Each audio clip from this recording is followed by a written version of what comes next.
Is school going to change? What is your view on education with regards to the youth of today, and where do you see it going in 5 years' time? So I think education is, we're seeing a seismic shift in education and the way education is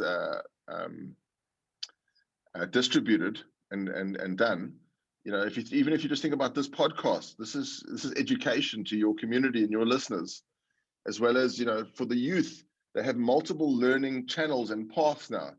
And we believe that, you know, you have to have this whole mindset of lifelong learning, because, you know, even when you're 80, you need to be learning new things, because if you're going to be living to 150 and you're going to have a healthy life and you know, have a healthy body at 80, you're going to need to be able to create a new career or some way to create an economy for yourself.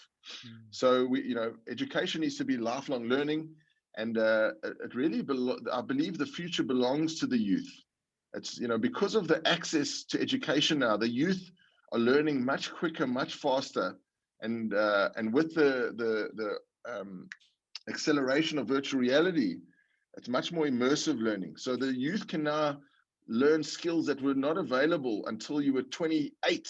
You know, if you want to get into a biotech lab that you have to study for years and years and years until you can get there, you can get a 6-year-old now playing with a VR headset inside that lab with the same centrifuges and the same equipment, and you know, and not have any risk of them breaking anything, because if it, you know, it's not a physical object.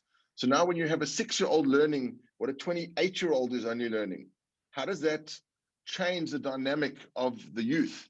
And I believe that the youth are going to be the main entrepreneurs of the future.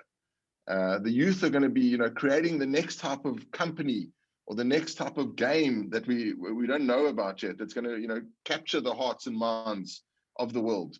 For our Exponential Finance Summit on the 28th to the 30th of July, we're actually bringing a VC firm called 1517, where they only invest in founders under 18. So they only invest in the youth. Because they believe the youth have the right ideas for the future. And so they actually invested in Vitalik Buterin. I don't know if you know Vitalik. He was the founder of Ethereum. Yes. So they found him when he was a young kid. I think he was 16, 17, you know, gave him the funding to build Ethereum. And then the rest is history there. And they've got a number of stories like that.